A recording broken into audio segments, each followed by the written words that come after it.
অসম চাহ জনগোষ্ঠী ছাত্ৰ সন্থা ডিগবৈ সমিতিৰ ৩৮ নং ৰাষ্ট্ৰীয় ঘাইপথ অৱৰোধ কাৰ্যসূচী ডিগবৈ থানাৰ অন্তৰ্গত বৰজানত বিহুৰ সাংস্কৃতিক অনুষ্ঠান চাবলৈ যোৱা যুৱতীক ২১ এপ্ৰিলত ৰবি আৰু মুন্না নামৰ দুই যুৱকে নিচাজাতীয় দ্ৰব্য খুৱাই শাৰীৰিক নিৰ্যাতন চলোৱা ঘটনাক লৈ অসম চাহ জনগোষ্ঠী ছাত্ৰ সন্থা ডিগবৈ সমিতিয়ে 2 ঘণ্টীয়া ৰাষ্ট্ৰীয় ঘাইপথ অৱৰোধ কাৰ্যসূচী হাতত লৈছিল কিন্তু আৰক্ষীয়ে শীঘ্ৰে আটক কৰা হ'ব বুলি আশ্বাস প্ৰদান কৰাত পথ অৱৰোধ কাৰ্যসূচী লগে লগে উঠাই লৈ আৰু শান্ত পৰিৱেশ ঘূৰাই আনিবলৈ প্ৰতিবাদীকাৰী 4জনক আটক কৰা হয় যদিও পিছত মুকলি কৰি দিয়ে ডিগবৈৰ পৰা নিতুমণি শইকীয়াৰ ৰিপৰ্ট নিভাজ অসম লাইভ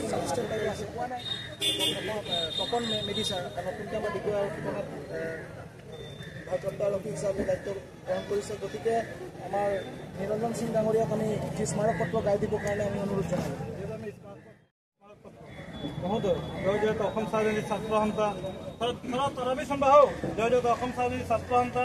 ডিগবৈ শাখা সমিতিৰ তৰফৰ পৰা বৈপ্লৱিক অভিনন্দন গ্ৰহণ কৰিব ইয়াৰ দ্বাৰা জনোৱা যায় যে যোৱা 21 তাৰিখে বৰজান গাঁৱৰ নিবাসী শ্ৰীযুত জগন্নাথ চাওতালৰ কন্যা শ্ৰীমতী কৃষ্ণা চাওতাল 17 বছৰ নামৰ ছোৱালীজনীক একেখন গাঁৱৰ নিবাসী মুন্না ভূমি আৰু ৰবি শইকীয়াৰ নামৰ দুজন পাখণ্ডই কৌশলেৰে ফুচলাই নি দলবদ্ধভাৱে ধৰ্ষণ কৰি কাৰোবাক এই বিষয়ে অৱগত কৰিলে ছোৱালীজনীৰ লগতে পৰিয়াল সদস্যক প্ৰাণে মৰা ভাবুকি প্ৰদান কৰে যোৱা 8 তাৰিখে পৰিয়ালে স্থানীয় ডিগবৈ থানাত এজাহাৰ দাখিল কৰাত প্ৰশাসনে মুন্না ভূমিজৰ আটক কৰে যদিও আজি পৰ্যন্ত ৰবি শইকীয়াক কৰায়ত্ব কৰিবলৈ সক্ষম নহল সেয়েহে অসম চাহজনী ছাত্ৰ সন্থা ডিগবৈ শাখা সমিতিৰ হৈ তীব্ৰ ভাষাৰে গৰিহণা জনাইছোঁ আৰু অতি শীঘ্ৰে পাখণ্ড ৰবি শইকীয়াক কৰায়ত্ব কৰি কঠোৰ শাস্তি দিবৰ বাবে দাবী জনালোঁ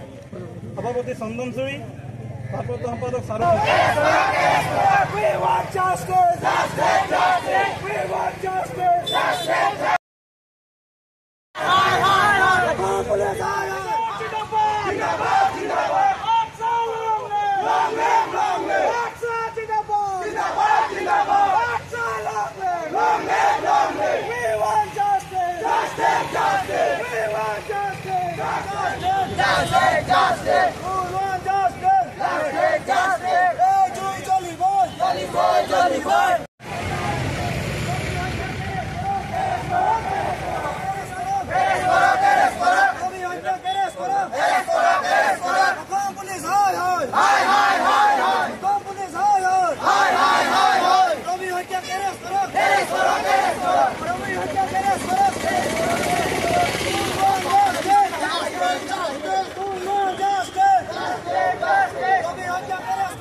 এপ্ৰিলৰ দিনা বৰজানত যি বিহু অনুষ্ঠিত হৈছিল তাতে আমাৰ কণমানি ছোৱালী এজনীক দুই